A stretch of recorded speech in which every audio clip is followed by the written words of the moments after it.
Morning. You should have the ORS report either electronically in the report folder.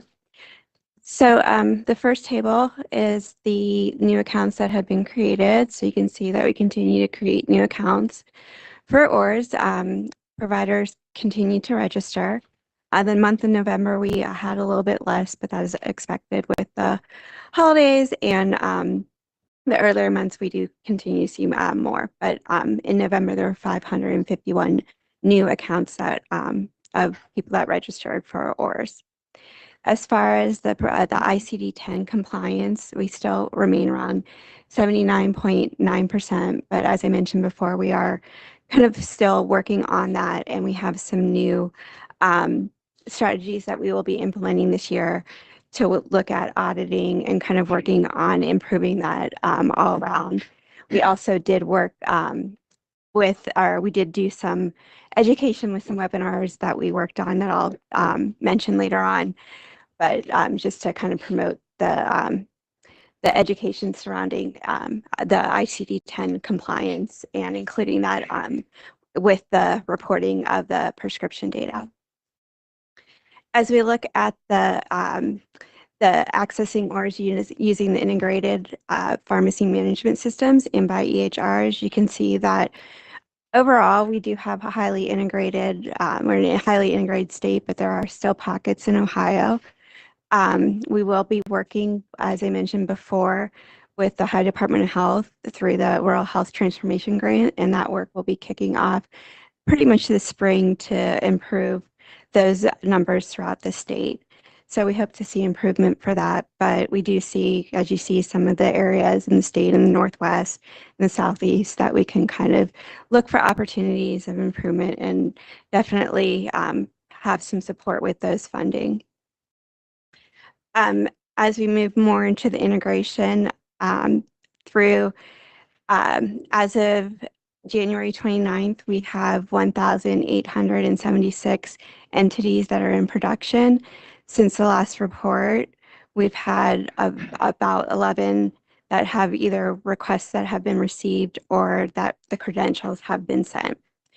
And then you look at the changes below, and you can see some of the changes that have been requests received that are in the dentist office, one pharmacy, and then in the physician's office.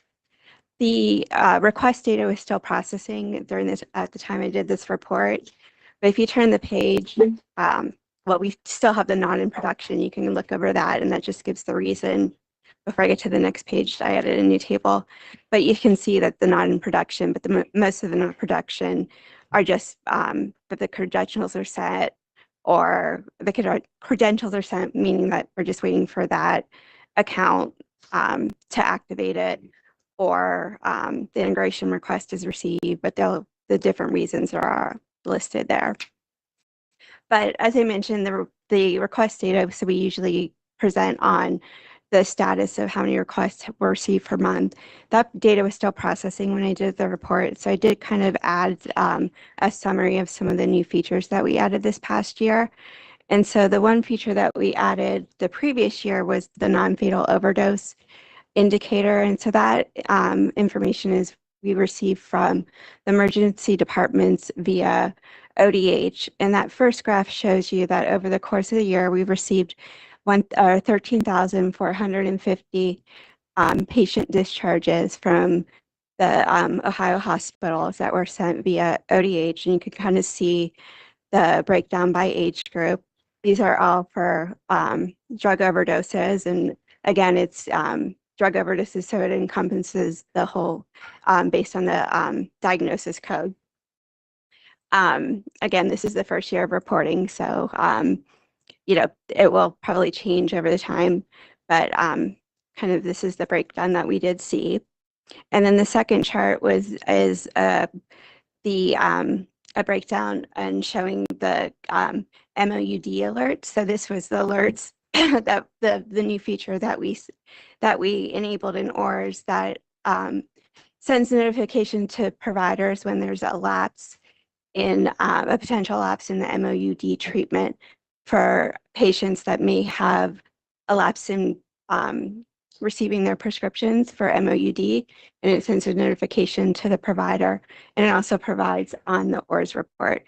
And so for the first, since we activated in September through December 31st of 2025, there were more than 51,000 notifications that were sent to different providers that there was a potential lapse. So this was just kind of a report on some of those new features that we did add this past year.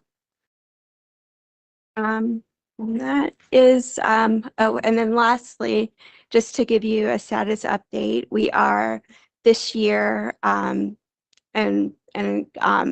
compliance with our rules, we're updating to the ASAP 5, our reporting. And so last week, we did have several webinars on the new reporting rules and the format, and we had quite a well-attended attendance. We had over 440 attendees that were registered for an overview of the new requirements for the ASAP, and those are the reporting guidelines for all the pharmacies and the data submission. During that time, we also took the opportunity to provide education on both provider authorization, and then we did hit on some different data quality points, specifically looking at ICD-10, and kind of gave an overview of the requirements to the pharmacies and what is expected as far as what the reporting goes. So does anyone have any questions for me? I do have a question, and I'm just curious. On the pharmacy integration map, I don't remember ever seeing a county with 0.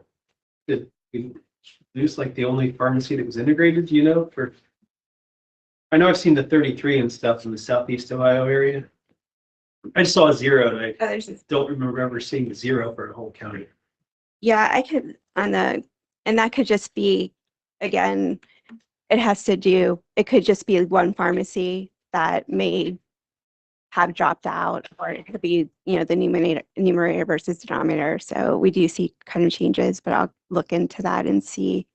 Okay, I was just curious. Yeah, no, I didn't catch that before I put the report out, but yeah, I'll look into that to see if we had a pharmacy that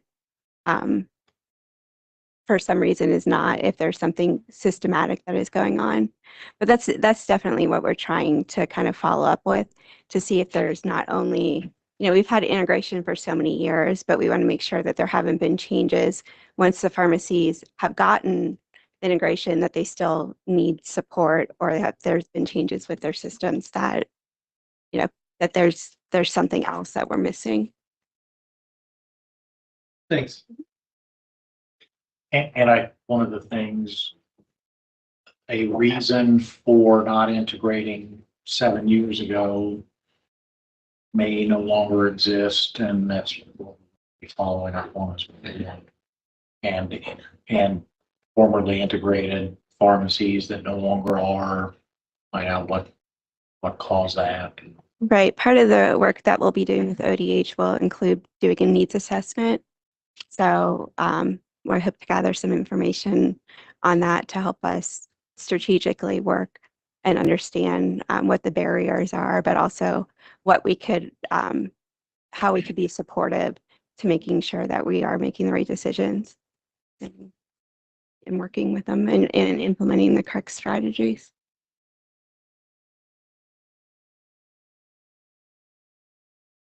Griffin.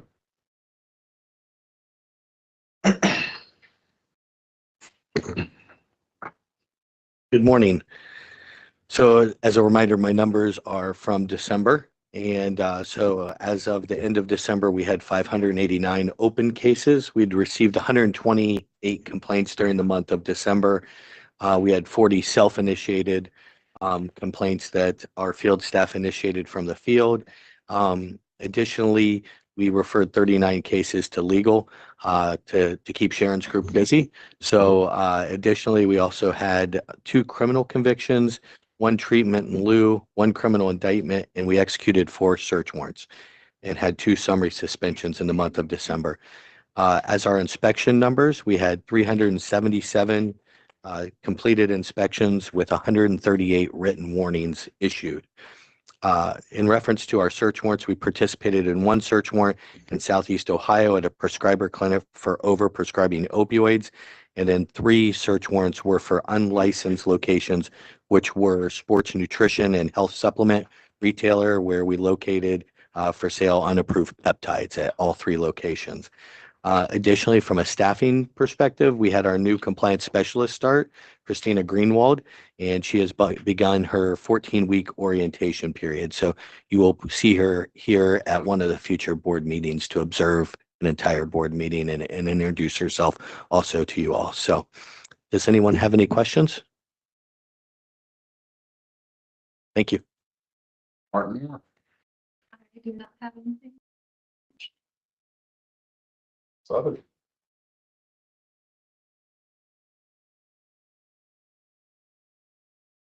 Good morning. The license counts for this month are on the first page of the executive director report. I have a couple of things to comment on regarding those.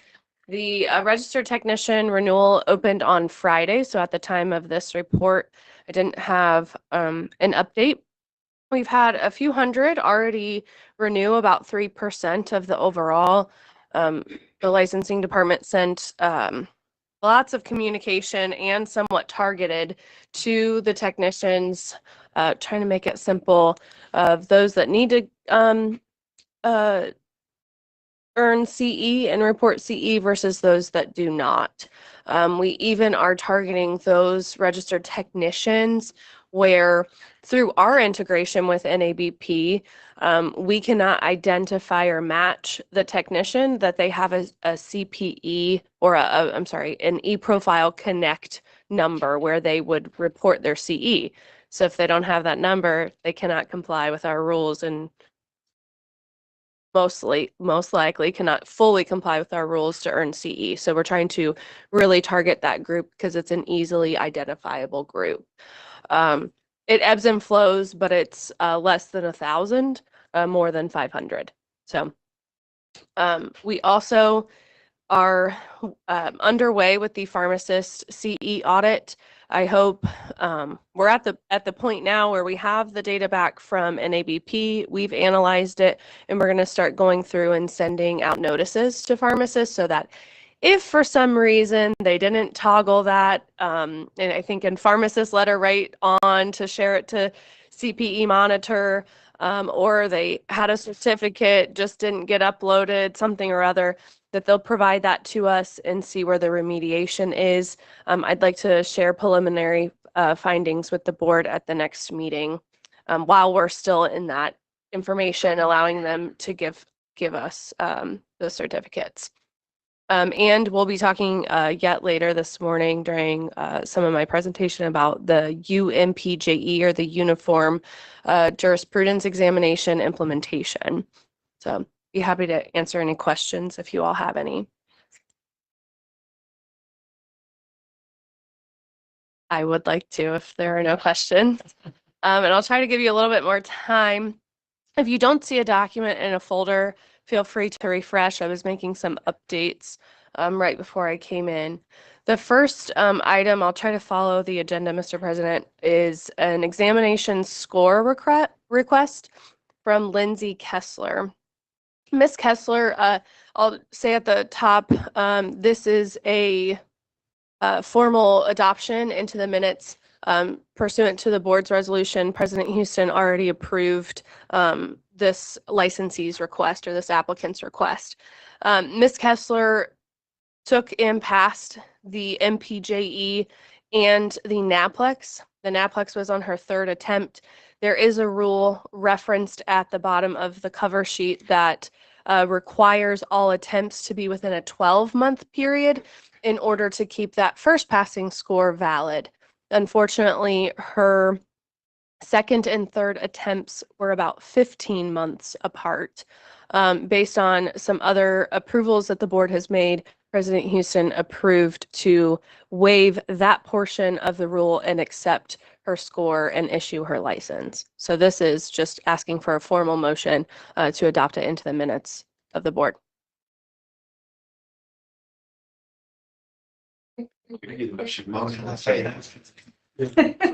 I'll make the motion to open. I'll second. There were lots of hands. I'll go with you. All right, go in a second. Discussion. All those in favor? 6.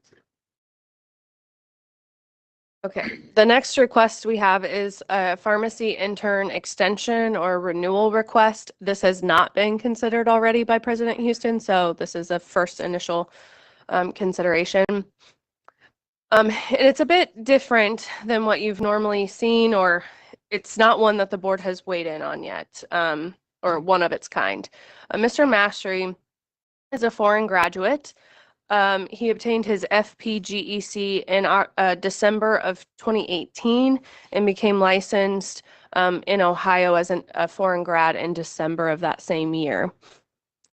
He has the board's rules permit that any foreign graduate is eligible to renew their license one time.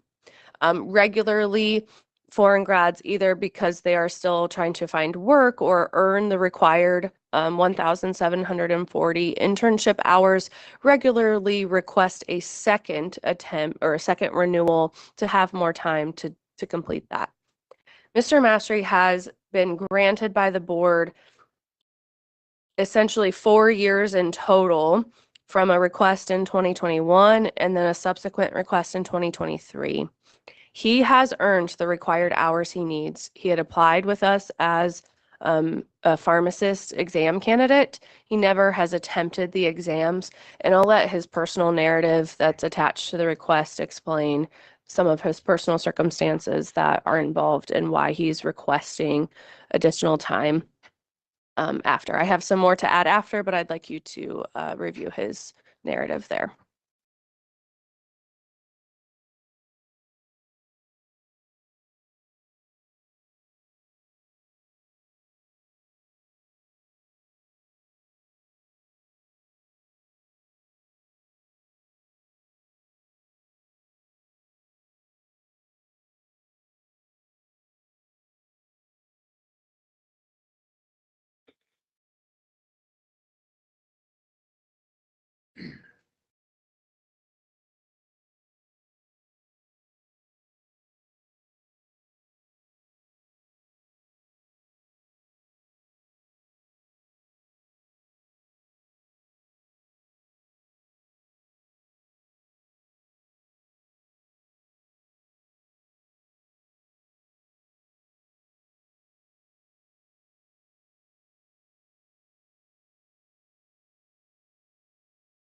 So the board rules do permit the board to approve additional renewals or extensions. In licensing, as we looked at this, we said, oh, I don't know. You know, he's already been granted that second attempt. He doesn't have an exam application again with us. He doesn't have one exam taken and under his belt. So it wouldn't even be like a short ask, which would be similar to what we did in October with a different foreign grad. He wants to come back and work in Ohio. We analyzed in licensing, could we issue him a technician registration? Unfortunately, he would have to start as a trainee. Our approved training program allowances are do include a PharmD degree, obtaining a PharmD degree. He doesn't have a PharmD. He's a foreign graduate. I think certainly the board could make a resolution in that matter and accept the FPGEC in this case. I think that potentially opens the door to the board receiving a lot more requests in that manner that I don't know we would want to entertain on a regular basis. So the rules do permit you to consider additional renewals and grant them. That's about all that I have, unless I can try to answer some questions.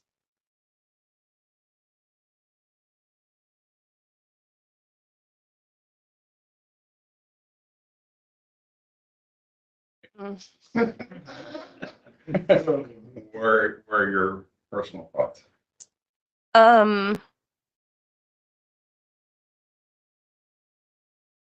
Well, to be honest, until I started prepping this morning, I thought this was a second. So it was an easy, oh, yep, of course, such a tragic experience, life experience that he's had to go through.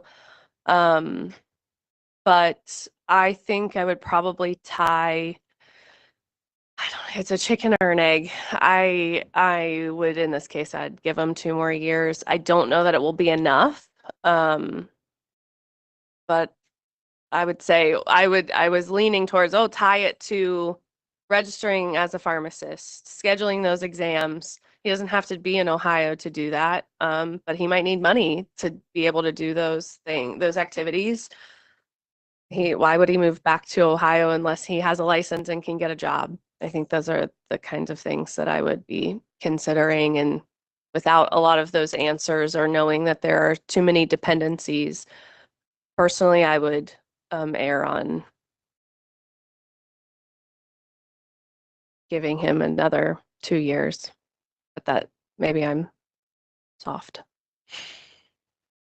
Mr. President, you read his testimony, it sounds like it's in the best interests of his kid. I don't think he poses a risk to the state. I'm strongly in favor of giving him another 2 years.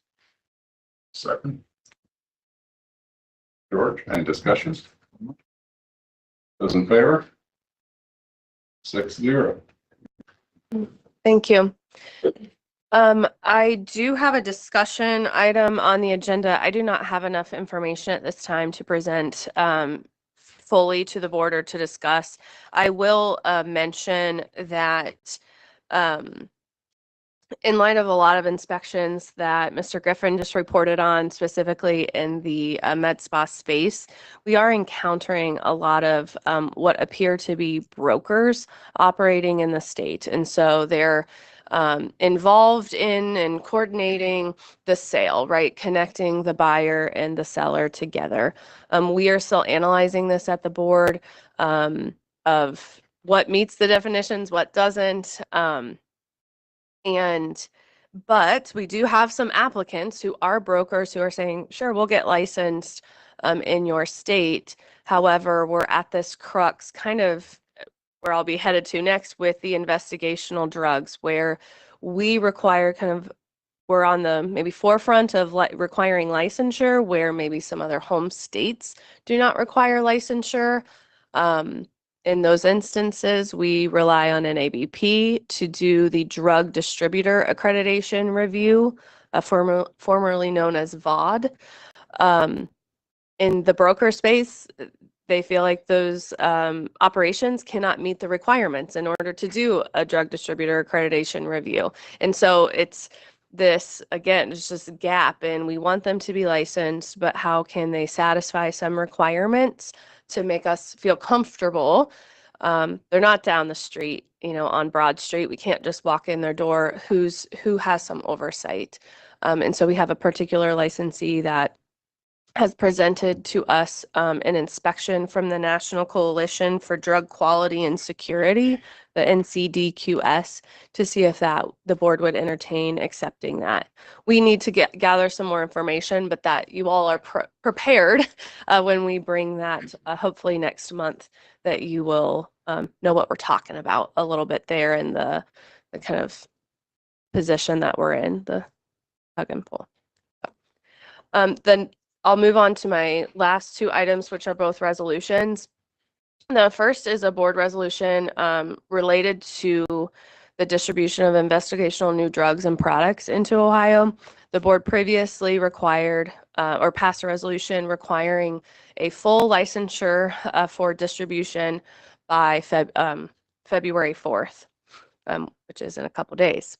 Of course, now that the deadline is imminent, we are being contacted by a handful, it's not a lot, of licensees and distributors of new investigational drugs. They're saying, we weren't aware of the product, of the requirement. So if the board would like to, I see a path of we we either say February 4th is our deadline. Here you go. You can't distribute any further distribution is unlawful.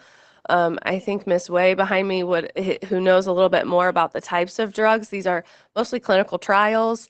Sometimes patients are needing them to not have any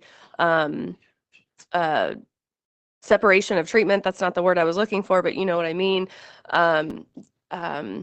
And so understanding that or assuming that is what most of these products are. I have drafted this resolution if the board is entertained to adopt it, that would permit the licensing department to basically grant further distribution once an applicant has applied, and the only thing remaining are the BCI and FBI criminal records checks results of their officers and or owners. This is a similar but better path to what we did during some of our COVID waivers in 2020 and 2021. I'll leave that at that. It's similar but better in terms of management in the licensing department and their, and subsequent follow-up. Specifically based on this resolution, who specifically has the authority to grant this? To grant the authority to issue the letter. Sharon?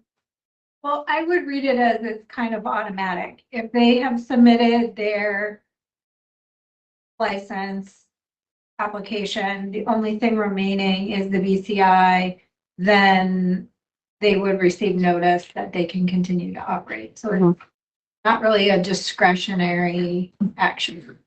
The board is setting requirements similar to in rule by which the licensing department would follow. When those requirements have been met, we send notice.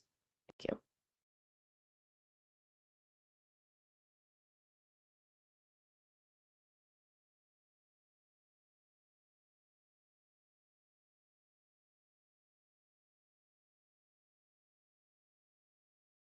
Sway, do you have any concerns with this?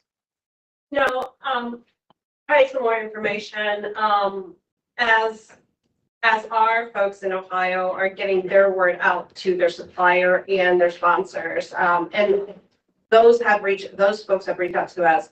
And it's quite surprising that there are actually a lot of from out of country, from such as European countries who are providing these investigational drugs. And so that lies another aspect because federally they are not required to be registered or to be licensed. And so I think this comes as a surprise where they have been doing this for so long and then they're like, hey, you need to license. So they are also into the process of securing their officers, getting the background checks that's needed when it hasn't before.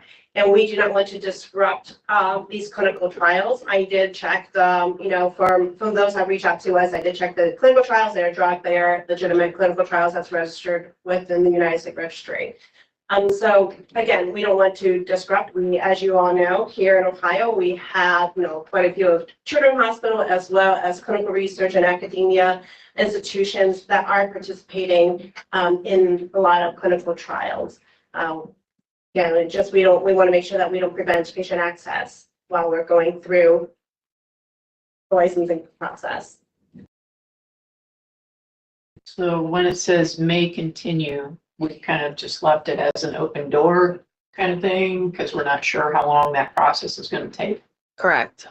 Yeah. And some of when we get presented with these, I unfortunately been around the block here with these one too many times. We did discuss as a staff, just push it. And I said, we've been here before. That deadline will come and there will still be an applicant with a foreign officer who's waiting and Some weird catch. yeah. And that's why there's a lot of that second paragraph is present so that if we would abandon, if we want to rescind that approval, even if it's targeted, we would be able to do that. Yeah. Generally, we do not abandon drug distributor broadly, not just investigational drugs, for lack of attempting to get their background checks. Yeah, it's just they normally can provide documentation to us when we ask, which is their good faith effort, and we keep that application open because it's not so long as they have that documentation. It's out of our hands, it's out of theirs. It's really up to BCI at that point, unfortunately.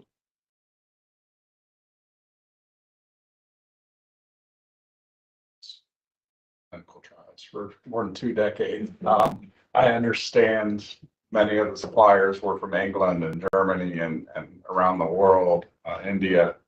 So I see the hurdles that they have.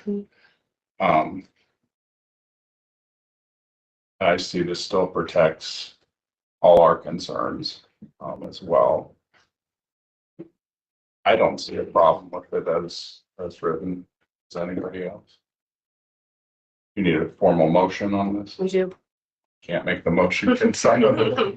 Mr. President? Mr. Graham, is there a second? Second. Mr. Weston, any discussion? All those in favor? 6-0. Okay, my last item for today, I'd first like to direct the board to review or open the UMPJE timeline document, and I'll briefly discuss kind of implementation. This is my linear brain, the easier way to describe it. So as the board is well aware, we've been working towards implementing with NABP the UMPJE, and it is finally here for the 2026 class. NABP has developed a pre-exam or a practice test, which is already live. It's similar to the practice MPJE exam at this point. At the current state where we stand right now in February, March of this year, the schools are to be identifying the students, their graduates, who would like to take the exam early. So not only are we getting the UMPJE, but we're also getting students the opportunity to take the exam early prior to graduation. This first class has kind of a narrow early window, but you'll see how that impacts the 2027 graduates differently. Schools will communicate that roster directly to NABP.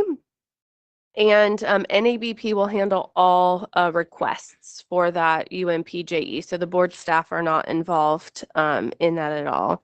Along with this, NABP has modified their transcript requirements a little bit to benefit the early UMPJE and early MPJE program as a whole, but also then to help get those approvals for their authorization to test in their hand, so they can go ahead and schedule where they don't have to wait for the school to get that full transcript into NABP system before allowing the applicant to schedule. Excuse me. Students can take their exam in April. They can register as early as March. April 1st are the first examination dates when that will go live at the Pearson VUE testing centers, and they can be scheduling those up through graduation. They will interact with us at their normal time in about April or May, where they apply with us, let us know which MPJE exam they are taking. I should have said that earlier. This 2026 class will get to have the option to take the Ohio MPJE or the UMPJE. I think I am safe to report, though, that I heard all Ohio schools are recommending their students take the UMPJE. For whatever that is worth. Worth a lot to me. Yes. Yeah. It was a journey getting there, but I'm grateful, and I think the schools are making the right choice, and Yes. appreciate working with them. Yeah. The board staff will still approve for the NAPLEX after the student graduates. That process has worked seamlessly. Now we'll just have one exam or the Ohio MPJE to approve. A student cannot take the Ohio MPJE early. It's just the UMPJE.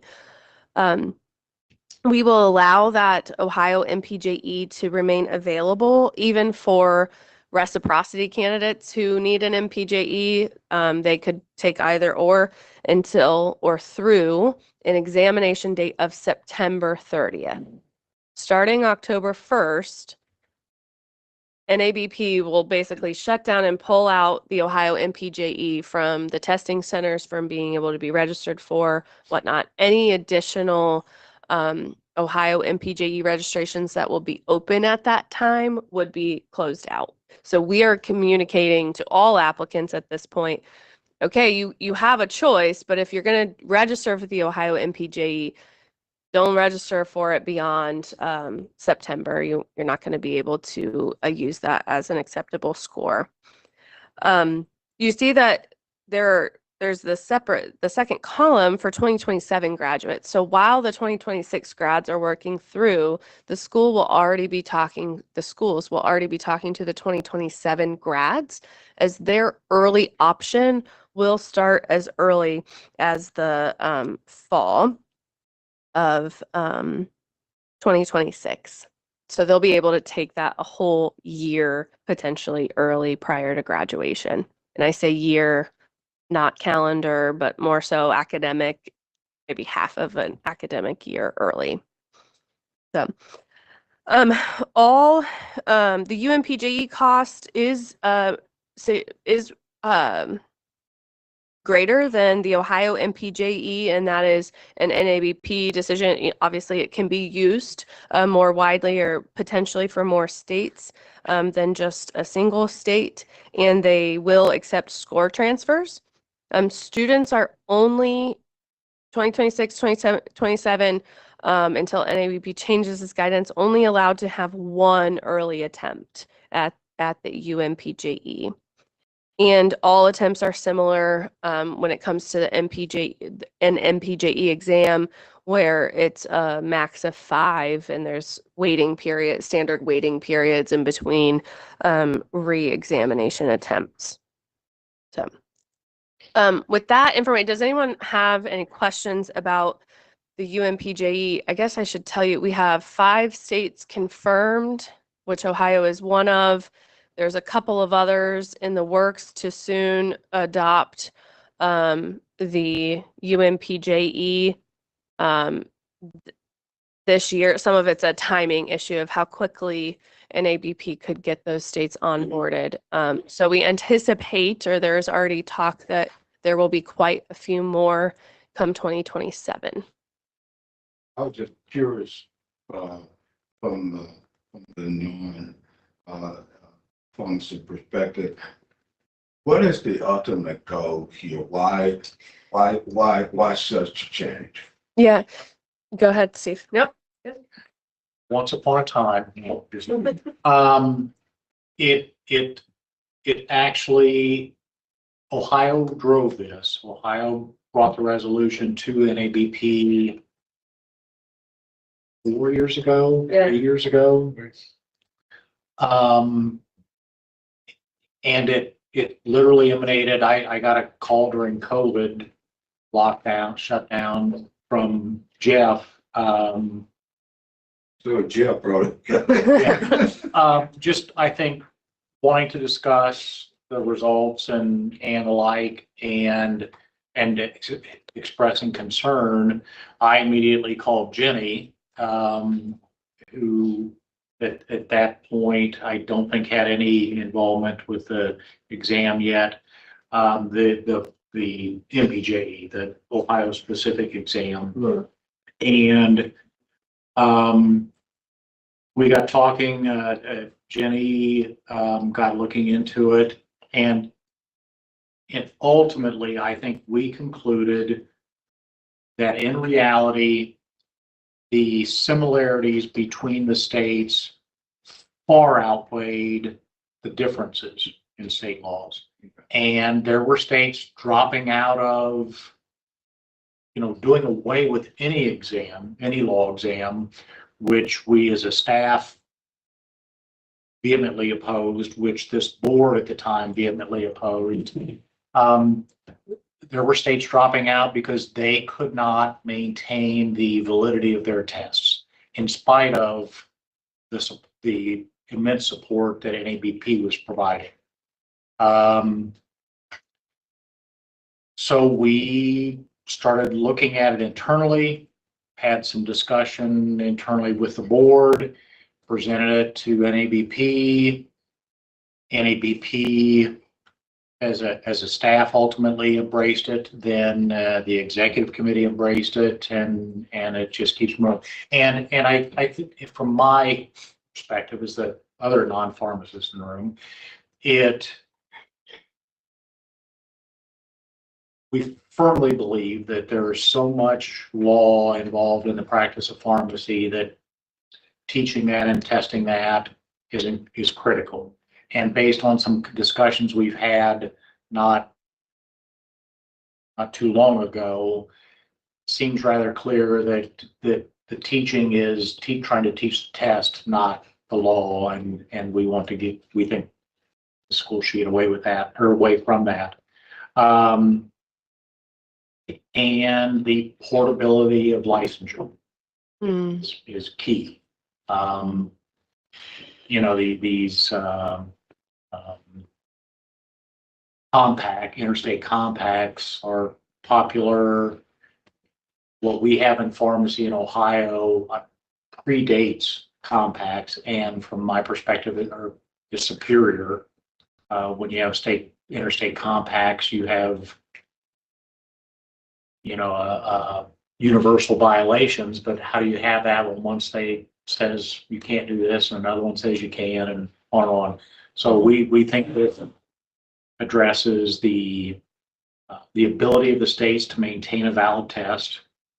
It addresses interstate transfer of licensure, and that's kind of where it is.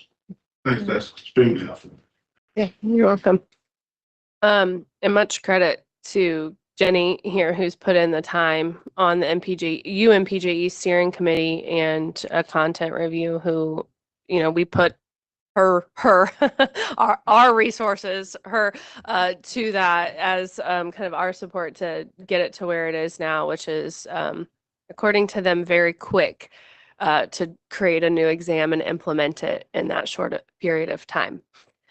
So now turning the board's attention to the resolution, you have rules. We amended our rules to be able to recognize another exam for the jurisprudence exam besides the multi-state pharmacy jurisprudence exam.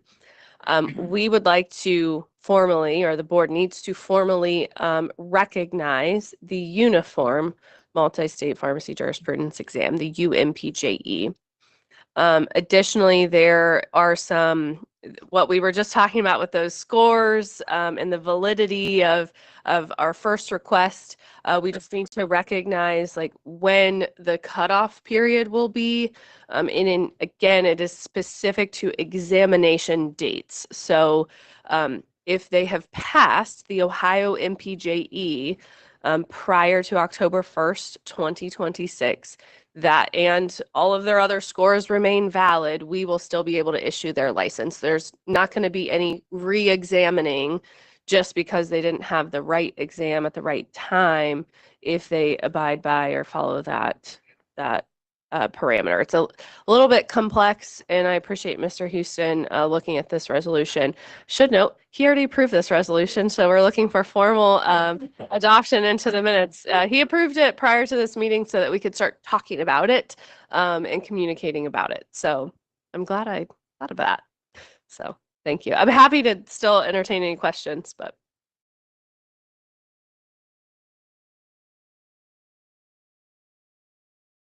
You clarify what currently a student can take an exam once and once only early. Is that right? Correct. Well, and there are discussions to make it so it's more or not. You said that they could only one attempt. Only one attempt early. As on regular time. Reporting or recalling back what NABP shared during the District 4 meeting in September at Fort Wayne, At this time, it is one attempt. I think they indicated they would be open to potentially talking about more attempts. There are a lot of things I have some respect for NABP because there are a lot of things moving at once. So they did that early MPJE program, which was very manual. And that's why I believe they have changed some of their transcript requirements to make their system more automated to permit that. And there are many states who are not adopting the UMPJE, but are moving into the early state-specific MPJE exam opportunity also.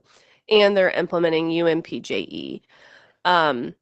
So I think if we let both of those two things mature, get implemented and mature, that discussion might change a little bit. I think one attempt was Exam integrity. as much as exam integrity is what they often refer to, but it was also a very manual process where there was communication from the school and someone manually at NABP allowing that exam request to be submitted. Yeah. I was just curious their thought process on it. I see maybe a longer time between them Mm-hmm. versus Yeah. one student, but Yeah. I was just curious their thought process. Yeah. Yeah. So So you need a motion? Need a motion. you. Yeah, Mr. President. Do I have a second? Rich. And with that, I conclude my what? Well, we haven't got it. Oh, sorry. Any discussion? All those in favor? 6-0. Now, Okay, now with that concludes my items for this month. Thank you. Sheer hole. Report. You have met the new, executive coordinator, and I think I have a couple of staffing issues that would be appropriate for executive session. Thank you. Anybody need I had a look over here, so we're taking a 5-minute bathroom break. Yeah, you're gonna need this all.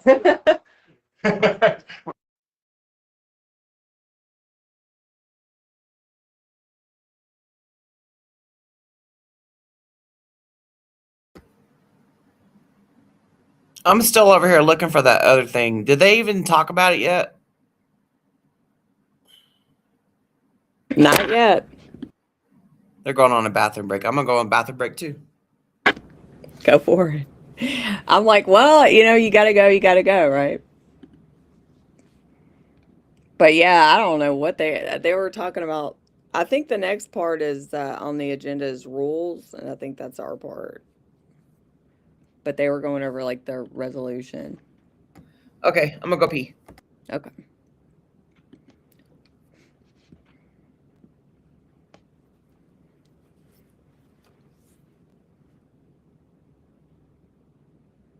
They took forever to start this part. I guess the closed session part of this or whatever they had before ran quite a bit. Hey there. But I don't know about y'all, but I think it's because like we've been out of school all week because we got like iced in. And so I'm not on my regular schedule waking up at like 5:30 in the morning. So I'm just like sluggish. I really felt like I started this too soon, but I was like, I didn't want to miss it. Yeah, but it sounded like they were almost talking like another language, like all the abbreviations and stuff they were using.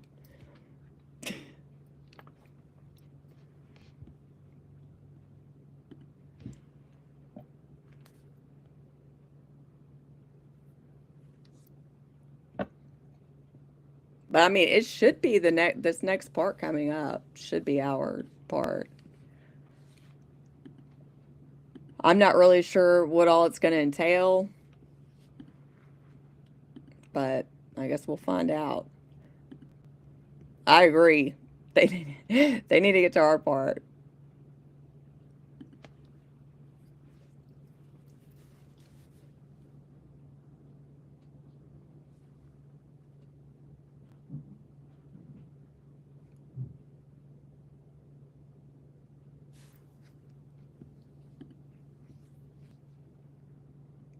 Yeah. Well, I kept kind of waiting for them to kind of get to something that sounded like it was on the right track, but then I looked at the agenda. I'm like, oh, okay, that makes sense.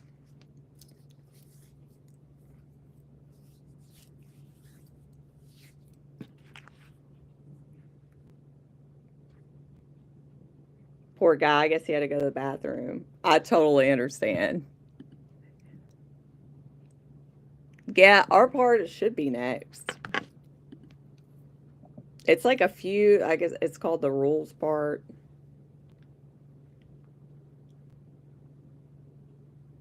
And there's some kind of, there's like there's 5 different items on the rules part, but we're number 4 on it. So I don't know if they'll do them like separately or kind of all together.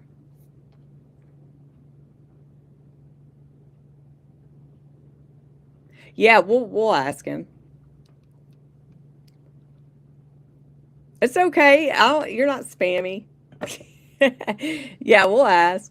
Dude, sometimes I need people to be reminding me of stuff though, because I got too much on my mind. I don't remember my own name sometimes. Yeah. Oh, just do our part real quick and then you can go to the bathroom.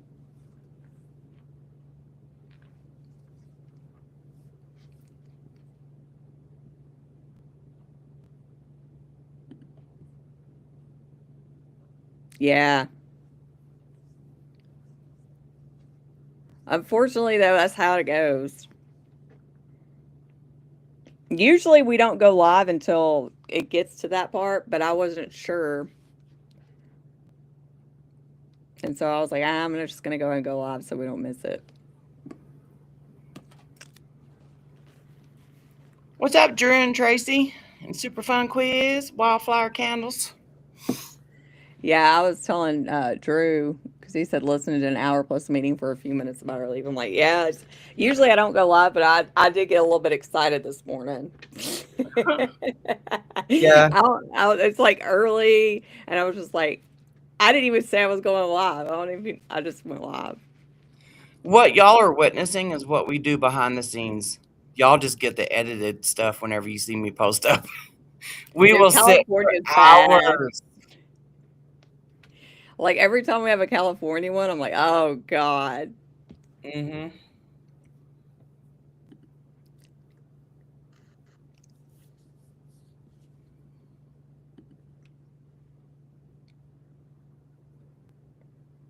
Yeah, I was saying that dude must have had to go potty pretty bad.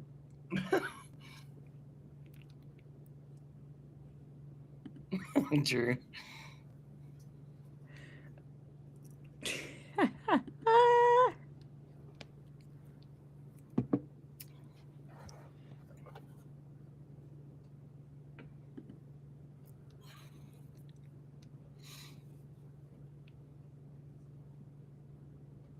Yeah, it's not easy watching these hearings because, good God. Yeah. I know stuff about other people's cities and states that they don't even know. We've learned about like sewers and roads and Windows. hauling rocks and gravel because of I guess a housing thing. That was a long one. Trash and Yeah. recycle. Yeah. Land development. We never get like, you always see like the exciting things on the news, like people showing up and they're like, crazy. Did you see that Batman dude? I did. And I'm like, why couldn't that be so? Like, why do we always, like, why do they not show up at ours? And that other dude that did his little break dance. Yeah. Like, man, that would have made my day. I know.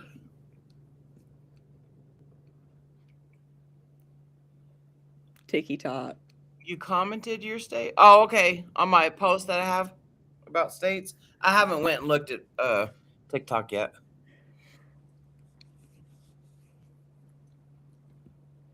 I'm busy trying to find something else.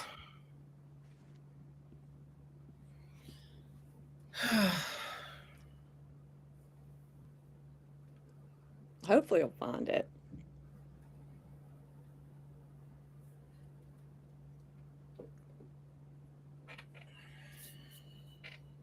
Wow, I can't believe.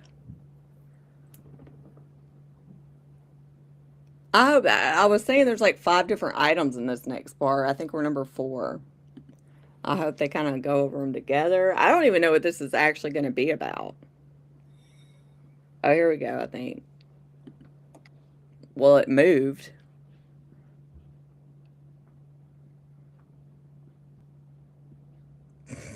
I thought, okay, here we go. Yeah. It is 11:33 and we are back on the record. This way, I understand you have some resolutions and rules for the board to consider. Yes, good morning, Mr. President and board members. I am here to present you with some of the rules for this month. These documents can be found in the SharePoint under the rules and resolution. I have also provided you a copy of the proposed rules and new rules that we're going to discuss today. I'm going to turn to your attention to the first page, which is a change to a citation on the metrageny related compounds during the emergency rule. So there was an incorrect citation that we replaced on page 13 with the following correction. So this document needs to be updated to correct that incorrect citation. I'm just going to do it individually and get your approval because there's that way that we don't get them all jammed up and confused. So any questions regarding to this change for citation in our emergency rule? Motion for each one. Okay. A motion to update Mr. Bittner and Mr. Whiston, first and second. Any discussion? Those in favor? 6-0. Okay, the next one I'm going to on page 2. This is on Rule 4729-4101 regarding to some definitions. Turn your attention to paragraph F, which is highlighted here. This is just a change to update a definition of hemp products to refer to the definition of hemp in the actual ORC. And the current cross-reference has been repealed in statute. So that is letter F, as well as, yes, that's in letter F, I'm sorry. And then if you turn page 4 and letter O, we just changed the date. We had to update the date to reflect the latest version of the DSM-5 criteria with the new incorporation by reference date. Since we always, when we have references, we incorporate the date to make sure that, so people know which version it is. This is just an update to tell them this is the version. Any question with 4101? I need your approval for filing with JCAR. Mr. Bittner, Move to accept. second. Okay. Favor? Discussion. Those in favor? 6-0. Social will fly by very fast. On page 6, 4729-8302, information required for submission. This is our ORS rule. And you can see that we struck out number 16 and 17. So it just removes 2 required ASAP reporting fields. After the review by the ORS team, it was determined that these fields cannot be accurately captured and reported by the pharmacies under the current outpatient record keeping rule because we do not require that in the outpatient record keeping rules. So hence we're going to not require 16 for the owner's date of birth for veterinarian patients or owner's gender for veterinarian patients.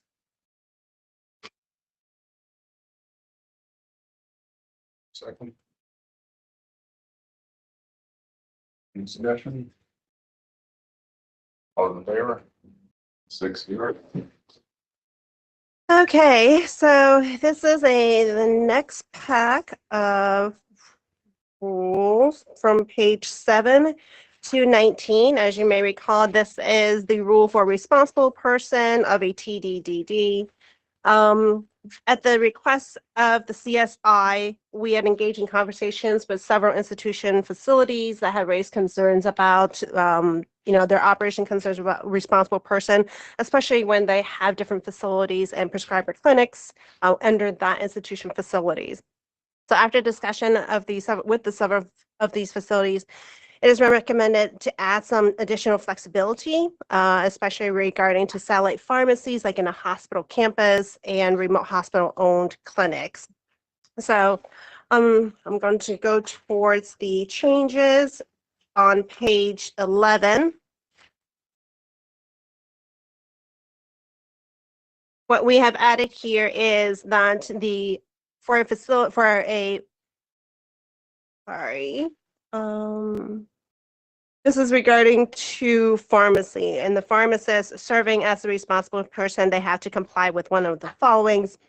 And this, as you may recall, this is where they have to work 40 or more hours, or that a minimum of 50% of the total hours. What we have added here is really for institution facility, where the RP can conduct an on-site in-person visit of the pharmacy where they serve as a responsible person on a quarterly basis. And we also put in here, we have also discussions from facilities asking, what should we do in these visits? Whatever we should be looking for. So we actually added that in letter G, which we'll go through here in a little bit. The pharmacy shall be owned and operated by institution facility and shall be located in the campus or directly adjacent to the campus of institution facility. So this, especially with hospitals that operates in what we typically talk about campuses, that they can have, say, another outpatient pharmacy on that campus or even adjacent building too. In the past, the campus is always about congruent plot of land, but as we have seen, some of the facilities have expanded where they could be, across the street and adjacent to the campus. And so we have added that where the RP in those campus facilities can be an RP for another TDDD on that campus. And so that's what letter C is, that they can conduct an on-site inspection. Any question with letter C? Okay. And all these other ones you approved. So I'm going to turn your attention to page 16. So on page 16, number 3, this is regarding to EMS organizations. And we have added here where the responsible person conducts an on-site in-person visit that they serve on a quarterly basis. Again, this is added there, was there previously, but we're spelling out that you had to comply with letter G, which is the content of that inspection, so that they know, be consistent of what they are inspecting in those visits. And then in F2, this section here applies to TDDD. Where they can do an on-site inspection, though, so that has always been a requirement. Again, they can conduct an on-site in-person visit on a quarterly basis, pursuant to requirements in paragraph G of this rule. And then number 3 here, we added that the terminal distributor owned and operated by institution facility can conduct an on-site in-person visit of the terminal by a pharmacist employed by the institution on a quarterly basis. So these are the ones where in institution facilities, oftentimes they have a compliance team, or the pharmacy is the one that manages, even in those facilities, say an FSED, like a freestanding ED, or a different clinic. They have a pharmacy program. So only in the institution facility where we allow that delegation of a on-site inspection to their pharmacy staff if they choose to do so. Okay. We have had numerous conversations that they feel in those instances pharmacy does a better job than relying on the prescriber clinic. I mean, on the prescriber, who may not always be there because they rotate through their schedule. Okay. And so that is number 3. So letter G, as I stated before, we have requests to spell out what should be done on those when they conduct an inspection. So in here, letter G, an on-site quarterly in-person visit shall consist of the following. We want to make sure that they have a process to review and document compliance with the following requirements of applicable: the drug security, including possible diversion of dangerous drugs, drug purchases and sales, C, compounding in accordance with the rules, D, record keeping, E, temperature monitoring, F, storage and disposal of adulterated drugs or expired drugs, and letter G, which is all the applicable rules. They're based upon our operation of TDDD. Okay. And then number 2 here, so except in G3, in-person visits shall be documented by the responsible person. So again, the G3 is or if it's done by the pharmacist. So here in this section, we wanted to make sure that besides a doing an inspection, we want to make sure that RP is reviewing those inspection reports and then providing any changes and correction that's needed. So I know it's kind of arbitrary when we have to spell it out, but oftentimes what we've seen is that, oh, here's an inspection report, and then the RP may be like, well, okay, I just read it. And then we want to make sure that if there are non-compliances, that they need to correct those non-compliances. And that's what the number 3 is. Number 4, all documentation required by this paragraph shall be maintained for 3 years from the date of visits and be made available immediately on-site inspection if they're on-site inspection if if we require that during the inspection. And then 5 is that a terminal distributor TDDD shall develop and implement a policy that requires the correction of any violation identified as part of the on-site in-person visit. Any questions with that section? Probably a silly question. I know my definition of quarterly basis, but what is the rule definition of quarterly basis? Oh, we expect just once every 3 months in that quarter, so we can do that. Like, Quarter of the that's calendar. exactly that. Is there a window or, quarterly be, exactly 4 times a year period, but what's the grace? I guess I'm curious if we're asked. I don't think there technically would be a grace. I mean, it would be like anything else. Exactly on the nose every 90.3 days or whatever else. But within that. Okay, within the window. Okay. Yeah. So if one was 89, one was 91, no one would rate this. Correct. Over it. Once whatever that quarter Okay. is. So time I frame. was curious.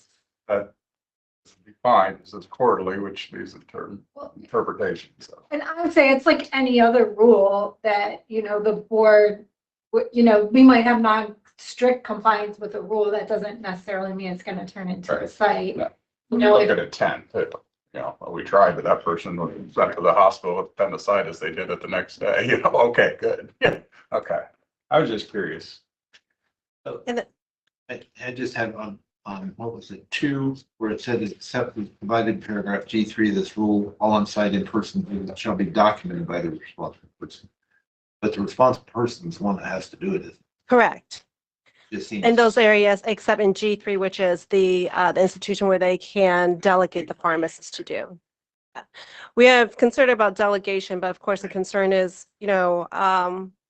what we have seen in many of the TDDDs, once you delegate, the RP person is out of the picture. So we made it very explicitly that has to be done by the RP, except for those that are in the institution facilities that can be done by the pharmacist. And then letter G on page 19, we just define what campus is and including what the directly adjacent means. And that rule that reflects for the institution. Okay. Any questions for me with that block for RP rules? Motion. A second. This is for filing with CSI and JCAR. Any discussion? Those in favor? 6-0. Okay, if I can turn your attention to page 21. This is a new rule. This is 5325, which is the electronic product verification, or oftentimes you may have heard we used to discuss as virtual verification. Try to just title similarly to our other rules here. So this is a new rule, so I will go over that individually here. We have put out the rules and sent out for comments, public comments, and we have received those comments and incorporated into this rule for your review today. Okay. So A1, it's just the definition of electronic product verification. It means a non-physical dispensation, oftentimes what we call final check of a drug by a pharmacist using the I'll call it electronic verification, EVS for short, in the future, to verify the accuracy of the final contents or components in accordance with this paragraph F of this rule. Here we said that electronic EVS, I'm sorry, my apologies here, does not include the following here. We wanted to make sure that it does not include the remote dispensing rule, which is the telepharmacy. They have their own rules in the section of itself. Letter B, remote outpatient prescription processing. Letter C, the practice of remote medication order processing. D, it does not include the practice of personally furnishing by a prescriber. And E, the dispensation of a drug or device from an automated pharmacy system. Because all of those sections have their own sections, and so this is really finite regarding to product verification that we're talking about. Okay? And so that is number one. Number two here, we have said in what the EVS system means, a system that complies with the requirements set forth in this rule. B, for a pharmacist to engage in the remote prescription, this would be, I just realized we need a change. It should be engage in the EVS, the electronic product verification. Many of these rules we did adapt from actually the remote prescription dispensing rule, because as you recall, when we had those rules, we do understand that virtual verification is going to be a part of it, and how we had to look at technology because the pharmacist is not there. So we adapt some of those language. So in letter B, I will need to change that for a pharmacist to engage in electronic product verification. Pharmacists shall, 1, be licensed as a pharmacist in the state. 2, physically practice in the pharmacy licensed as a TDD that is located in the state where the electronic product verification is being conducted. This is important. As you can see, we have highlighted and bolded in black. Previously, we just said that the pharmacist had to be licensed in the state here, and that TD to be located. But with the comments that we have received, there are concerns about pharmacists not having the actual product if something happens, and we feel that it is a concern. So we did change it and add that the pharmacists have to be physically located where that drug product is located in order for them to do that. So they can't do this remotely in the sense of, let me go from another TDD and then do a product verification for another TDD, say, it could be 15 or 20 miles away or somewhere else. And 3, the pharmacist had to complete the required training, competency evaluations in paragraph G. In number 4, the next page on page 22, that the pharmacist is a current or contracted employee of the pharmacy operating electronic verification system. We here have added the contracted employees. From our comments, folks said that oftentimes that they may be a different branch or it can be a contract service, so we added contracted there. In C, electronic verification systems shall allow the pharmacist to see an exact, clear, and unobstructed visual images of the drugs or devices dispensed and the label affixed to the container. As you can see, we have made some changes in the language here because it was too narrow. At first we had put in their fill prescription medication order. That excludes some of the automation that can be done, say like reconstitutions and others that could be done in this aspect. So we just put in a little bit broad where basically is that they have to have a clear image of the drug product. Okay. The system shall at minimum have high definition image resolutions with variable viewing options to accurately and safely dispense a dangerous drug or drug device, and sufficient data retention capabilities to investigate any quality related events. C1, the system shall use barcoding technology to ensure the accuracy of prescriptions or orders verified in accordance to this rule. Barcodes shall be scanned and not manually typed into the system. The board may waive or modify the barcode technology requirements listed in this paragraph if the EVS system can provide an alternative method to ensure the accuracy of prescriptions or order dispensed in accordance with this. So we want to have some allowance for technology in place. They should be using barcode scan, but we also understand at times barcode scanning may not work. If they have other systems in place that they can do, like manually enter, or that they have a operating system that already have this information, then we allow that. C2, the system shall produce images that are high definition with image resolutions of at least 300 pixels per inch and in full color. You can see we added in full color. This should be, we left that out accidentally. 3, if multiple units are being dispensed, the pharmacist must be able to see and verify an image or images of each unit and each individual affixed label. C4, the images shall contain the following to ensure the pharmacist is able to appropriately verify the prescription prior to dispensing. 4A, the images shall include a clear image of the prescription label affixed to the medication or device, the full quantity of the filled prescription. Letter C, except in paragraph C5 of this rule, the medication stock bottle or container and label of the drug that has been returned to stock. So this is really just going back to the return to stock. We understand that some places in the return to stock, they already put their own label in there. So you got to make sure that you have that image of that label. And that label had to be in accordance with 5522 for restock. Letter D, clear markings present on the drug, tablets, capsule, etc., if applicable.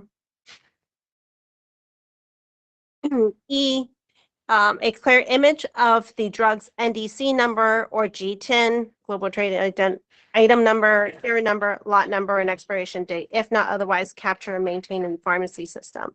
This was added from comments where some of the pharmacists are saying like, hey, when I checked, I also checked to make sure that the drugs are not expired or if the lot may be recalled. Or to correct the correct NDC. So we did feel that was necessary to add that in there. And we put in here at the back end, if not otherwise captured. So for example, if they have a barcode system that already captured the 2D barcode that captures that information in system, then they don't have to have that because it will automatically populate on the screen. Okay. Again, when we write these rules here, we were really thinking of as a pharmacist checking the physical product. What is it that I'm looking for, and how can we mimic that from technology perspective, and what we want to see to make sure the pharmacist feels comfortable in checking that virtually.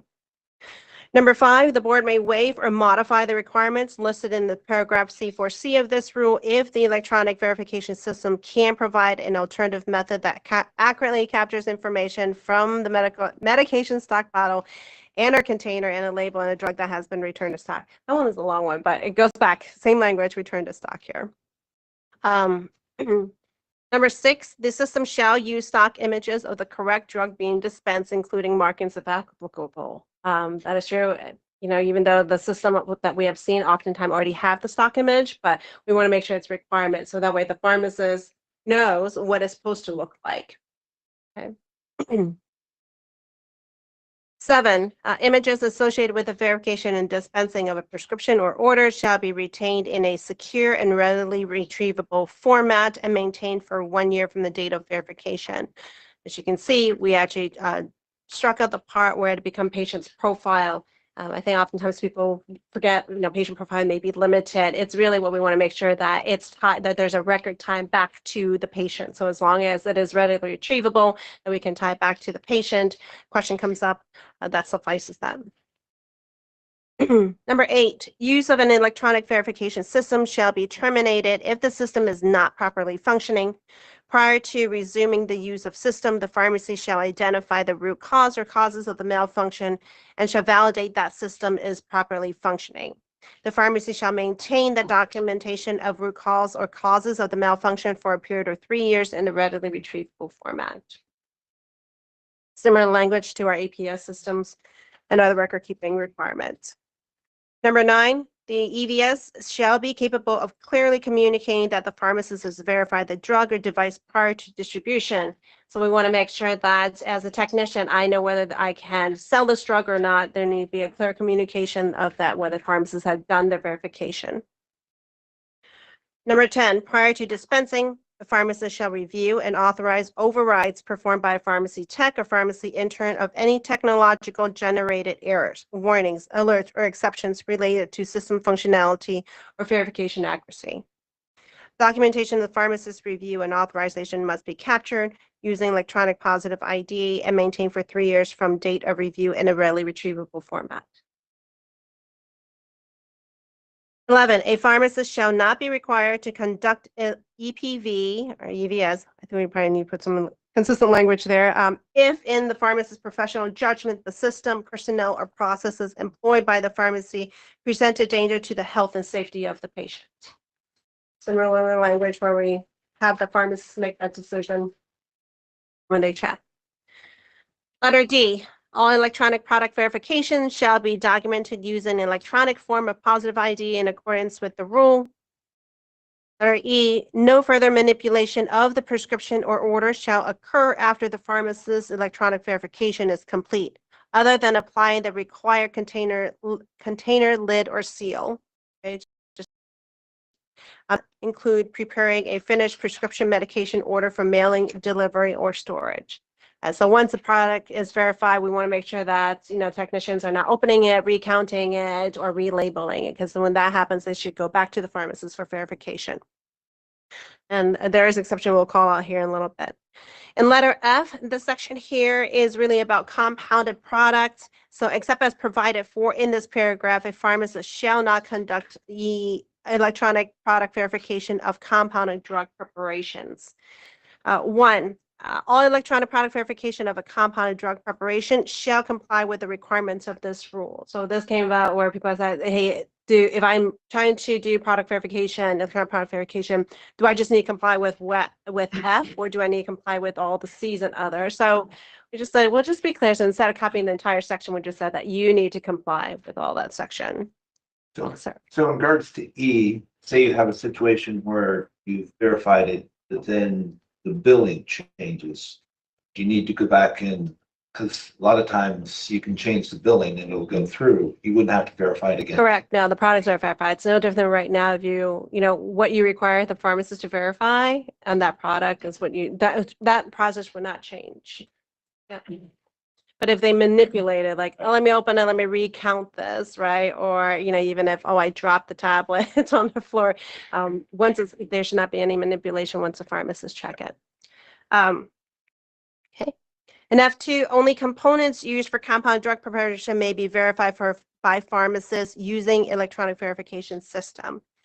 And the reason why we have here is that we have discussed about allowing the final product, but then we will be not in compliance really under USP 797, because the USP compliance do require the not pharmacist, but somebody to check of a final product because of coring. Is there any turbidity? Is there any coring? Is there any discolor?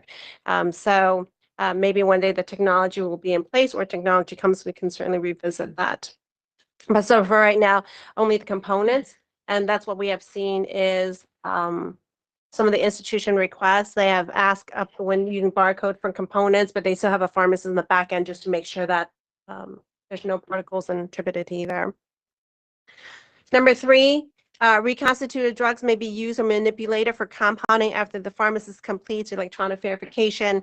This was added here because of letter E, where we say there's no further manipulation afterwards, but with reconstituted products, it has to be used or manipulated, especially like in the hood, after the pharmacist verifies a stock solution, for example. So we allow that here under compounding. F4. Completion of the compounding process and prior to release of or dispensation, the compounded drug preparation shall be visibly inspected by pharmacists and persons to determine whether physical appearance of the drug is as expected. So in this section here, it just says that they have to check the final product even after they check the component because of compliance with the USP here. And then letter G. This is a simple language change, but we require all pharmacy personnel utilizing electronic product verification to be trained and be competent in performing these duties, and to have a documented initial and annual assessment of that competency. We struck out the first language here because the question came about, what do they mean by assisting pharmacists in verification? So we just said, you know what, it's just easier. Anybody that's using the system, you're gonna have to provide the education and training for that. We did have some comments, as you'll see later on, about is it really necessary to have annual assessments to be done? Annual assessment with all technology changes, annual assessment can be done as very quickly. Are they using it? Or are they not using it appropriately? So we are not saying what has to be in the annual assessment, but we do feel that more frequent assessment needs to be done, especially with some of these new technologies in place. Almost there. Letter H, Electronic verification systems shall be implemented and validated by an Ohio licensed pharmacist prior to initial use to ensure proper functioning. The system shall be revalidated by an Ohio licensed pharmacist in accordance with pharmacy policy and procedure at least once every 6 months.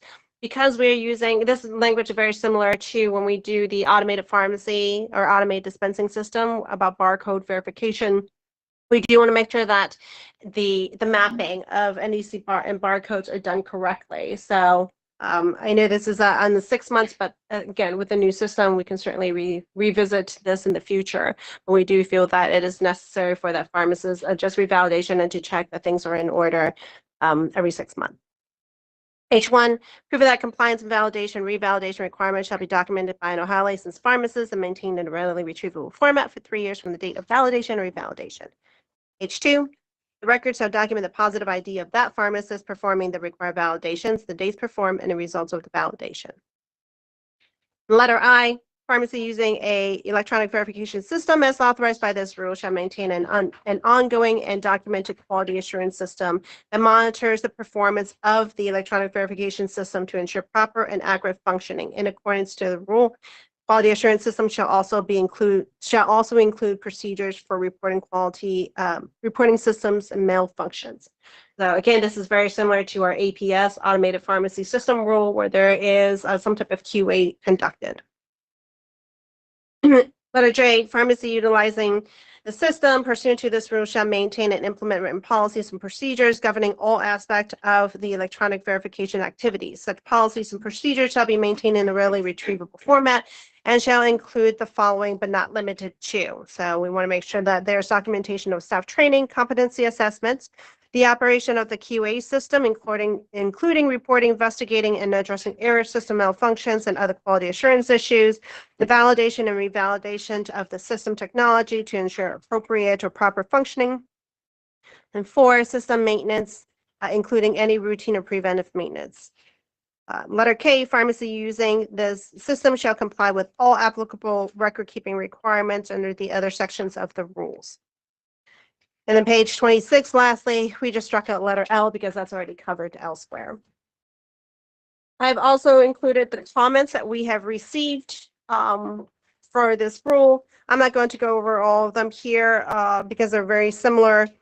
Most of the time, the people were concerned about, for example, how do we do errors and trying to error reduction accountability. We did take those comments and add the changes. For example, limiting the pharmacists where they had to be in the same locations as where this activity is conducting. We added the NDC numbers and the images, stock images as well. There was a comment that talks about we should make exceptions about having some provisions, protections for those who are vision impaired or vision correction needs. We defer those to federal laws because there's already ADA component to it. And also too, we have added there where the pharmacist can make the decision of whether that they can utilize EPS or the electronic product verification or not. Other QAs, we felt that there was a concern about putting some prohibition of quotas, that the corporate cannot use this as a product tracking or a product quota, how much they can verify. We feel that there is already rules regarding to quota in these minimum standard rules, as well as quality assurance here for tracking errors. We felt that that was already covered. I think some other notable sections here, you can read it. The comments are in the rule packet. In the files in SharePoint. Again, probably some of them asking is annual assessments or competency assessments necessary? As I mentioned earlier, we feel that it is because it is new technology in place here. We can certainly take a look at that, or if that poses a problem, we can certainly take a look at that in the future wise.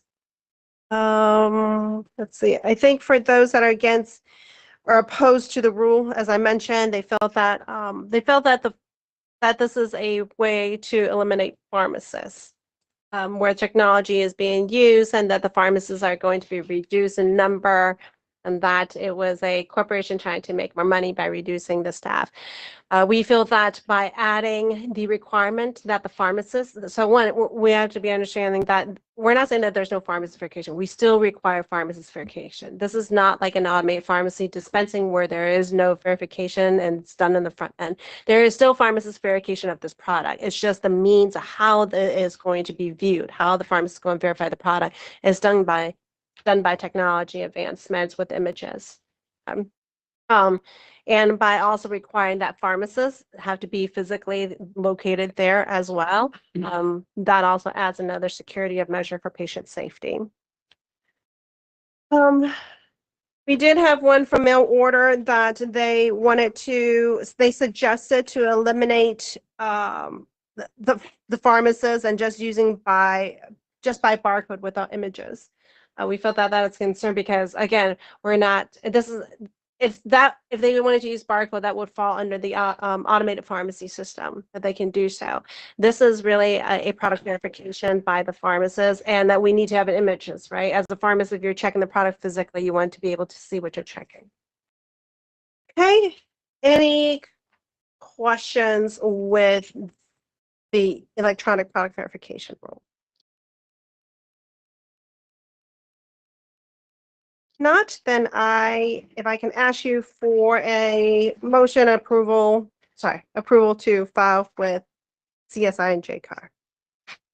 It's written, but plus your verbal change of the B on page 21. Yes. Okay, so including what you verbally changed, is there a motion? Mr. Graham, for a second. Ms. Bittner. Any discussion? Those in favor? 6-0. Okay, one more. Almost on the home stretch here. Are we good? Okay. The last thing that I have here for you to review, board members, is a rule related to metragenin-related compounds. So the information and all the comments is in your SharePoint folder under the rules. As you can see, we have received many comments regarding to metragenin and metragenin-related compounds. There are over 300 pages there. I would like to turn your attention to the comment response memo. This is a comment summary for you. And so in total, we had received and again, let me just refrain. This is only regarding to metragenin-related compounds. So the products, for example, that are 7-OH and MGMs and others. And so in total, as you can see here, we had a total of 16 comments from organizations and 88 comments from individuals here, even though there are over 300 pages of comments, as you can see. These comments specifically, out of the 16 of the organizational comment, there is one regarding to against natural kratom banned, and 25 of the individual. These comments specifically mention natural kratom in their comments here. So just want a reminder that this rule does not prohibit the possession or sale of natural kratom in the vegetation form. I've listed here the organizations that provided the comments, those who support and those who oppose, as you can see. And then the organizations for those are against the natural kratom ban. And there are 2 organizations requested clarification, and those comments are all in that packet here. So with those comments, I wanted to review some of the draft responses with you. That starts page 2 of the comment response memo. So we condensed the ones that we needed to address. So this is a comment from the Global Kratom Coalition. And as you can see here, the comments is to define synthetic kratom related compounds as alkaloids that are chemically synthesized or isolated and concentrated beyond levels occurring naturally in kratom leaf. And so our drafter comment response is that it's distinguishing between the synthetic and natural compounds was attempted during marijuana, such as the Delta 9 THC, that when hemp was first legalized, and it was difficult and to no avail. So when a fully synthesized product sits on a lab bench next to a natural or isolated natural product, those two products are nearly impossible to distinguish with that. So as you can see, as I mentioned further down, they also ask that we explicitly exclude kratom in its natural vegetation form. For example, natural kratom leaf products with naturally occurring alkaloid levels, including trace amounts or otherwise banned alkaloids. This rule explicitly explicitly excludes kratom in its natural vegetation state. We also later on, I will go through the rule itself, that we put in a little bit clarification on what vegetation form is. The commenter also asked that we align the rule text with the FDA commissioner's statements concerning natural kratom leaf in his July 29th, 2025 FDA and HHS press conference. And the governor stated the intent to accept kratom in its vegetation form. So again, this rule explicitly excludes kratom in its natural vegetation state. And also ask us to improve definitional precision to reduce enforcement ambiguity. The rule is being amended to provide examples of natural kratom product that are accepted under this rule, so which we'll go through here later. Some opposition comment. As you can see, Schedule 1 placement requires findings that a substance has high potential for abuse, no accepted medical utility, and a lack of accepted safety even under medical supervision. The rules do not demonstrate these findings using real-world population-level evidence. Instead, they rely on speculative, indirect, or incomplete reasoning, while disregarding the lived experiences of individuals who utilize kratom-derived products and the consequences of abruptly eliminating lawful access. Now, the board contends that the 8-factor analysis that was approved in January 2026 provides sufficient data to demonstrate that metrageny-related compounds have a high potential for abuse and that have no accepted medical use in the treatment in this state. Furthermore, in various preclinical studies, the 7-OH, a metrageny-related compound, demonstrates greater potency than classical opioids warranting control in Schedule 1. Commenter also said that many adults report they currently use kratom products to cope with pain or opioid withdrawal, which we have heard many times. And compare that with the thousands of deaths involving heroin or opioids. If these products are suddenly made illegal, some will turn back to illicit market for where fentanyl is widespread and odds of overdose are very high. We also, though, have heard comments from the board. Comments from clinicians also cite the danger of these compounds. For example, a clinician, and you will see that in the comments too provided from other clinicians and those who are in the clinical background, that Northeast Ohio commented that they have been admitting almost as many patients per week withdrawing from kratom and its analog as I am from fentanyl for at least the past year. So it is a growing trend. Clinicians are seeing those from those facilities providing SUD treatments. And lastly, critically, their use has shown to be enormous beneficial to many seeking to curb their addiction to deadly opioids. The commenter also said that these deadly opioids have destroyed the lives of countless Ohioans. A sweeping ban on the products that have verifiable benefits for recovering addicts is a mistake that would needlessly increase suffering for more people than can be counted. We provide a comment that the FDA has not reviewed any metrageny-related compounds for the safety and efficacy, nor have there been any clinical trials evaluating these synthetic compounds. And furthermore, the rule addresses the distribution of emerging compounds that are even more potent than 7-OH, including MGM-15. So those are the comments. I'll give you a couple moments here. We want to review the comments that are listed. I did not print them off because it's about 300 and some pages, so I'll spare the tree. Okay. All right, I'll move to propose the rule here. This is for filing with CSI and JCAR. You have seen this rule previously. where we are proposing the metrageny-related compounds to be classified as Schedule 1 controlled substance in 4729:9-1-01.1 rule. The changes we have made here, as you can see, we're proposing is number 4 in the bottom of the page, where we added that metragenine, except for a kratom in vegetation form, including natural kratom leaf and ground natural kratom leaf, and in compliance with the rule. So basically, we are making that exception that the natural, where we spelled out vegetation form. So it's okay. We're not banning the natural kratom form in the sense of natural kratom leaf and ground natural kratom leaf.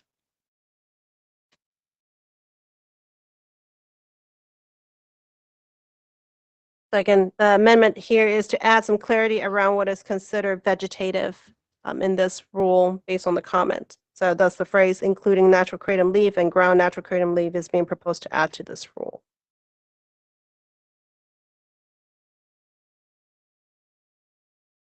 Second. Question, Mr. President. To help me understand, so I understand the natural form, the leaf. But how are we dealing with the vegetative form? Because how is that defined? The vegetative form here is it's including the natural. It's included? Yes, the vegetation form, including natural kratom leaf and ground natural kratom leaf. So if it's, you have a leaf product, or if you ground that leaf product up into. Because I know there were some questions about what does the term vegetation. Correct, yes, and that's why we provided clarification of what we define as vegetation, vegetation form here. Some more caffeine, but. I talked fast. Any more discussion? Those in favor? 6-0. That is it, yes, like, no more papers. Sorry. I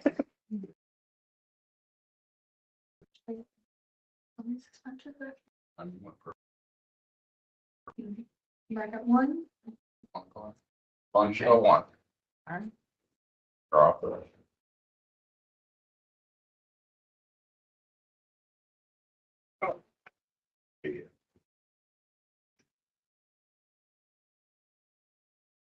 Is that it?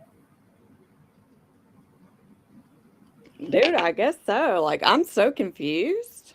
I am too. Like, they're like, we're not banning the natural form, and then she's like, we're proposing to add the like, I have no idea what just happened. I have no idea. I don't either.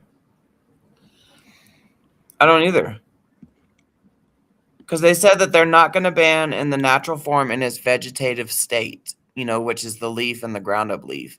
I don't know if they're talking about banning the metragenine extracts.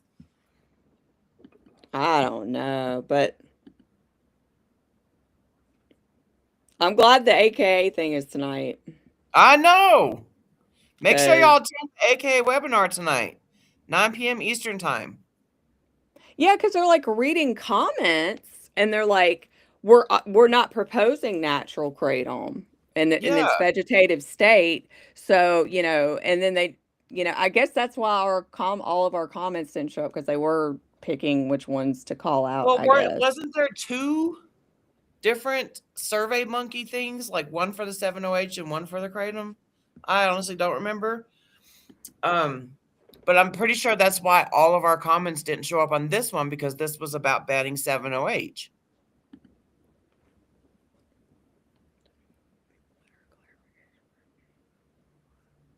Sorry, I'm just reading those comments. Tracks, but I don't know. I think.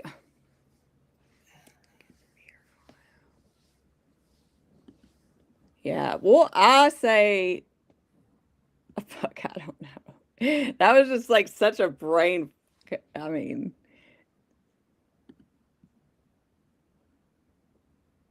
I don't know, Mike. Make sure y'all attend the hearing tonight, the webinar, so that y'all can ask these questions. yeah. tonight at 8 p.m. Central, 9 p.m. Eastern. And we will be live streaming it too. Yeah, we'll definitely be live streaming it. I honestly I cannot definitively say that this is the last hearing. Yeah, So, I mean, wouldn't think so. You Ohioans can take like a short breather right now, but I can't say this is one and done. Man, what in the world? He's supposed to give an Iowa update.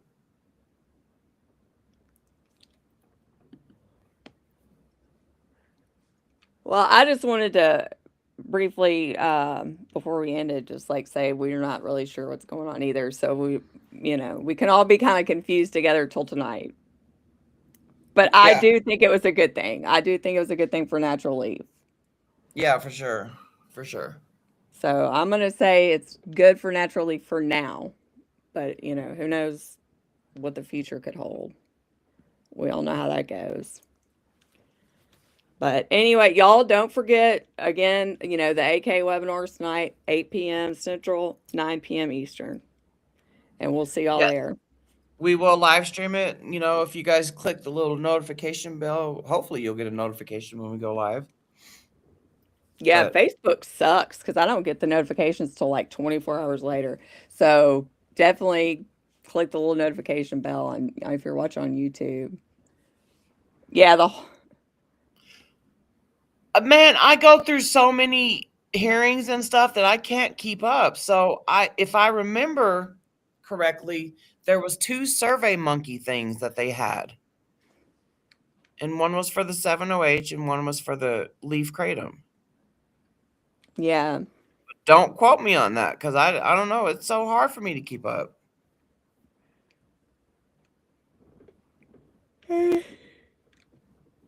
I'm sorry, I didn't mean to yawn right in the microphone.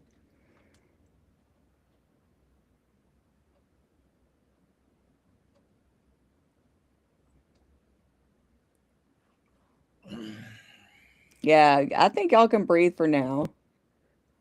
Yeah, temporary breath. God, that was just so back and fucking forth, dude. I'm just like, what?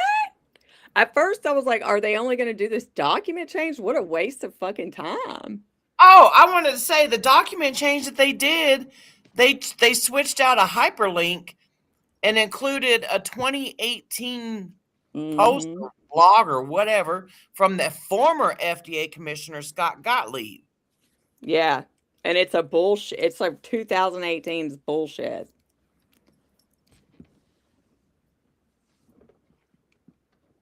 No, this hearing was, in the agenda, this hearing was titled Metragenine Related Compounds. Yeah.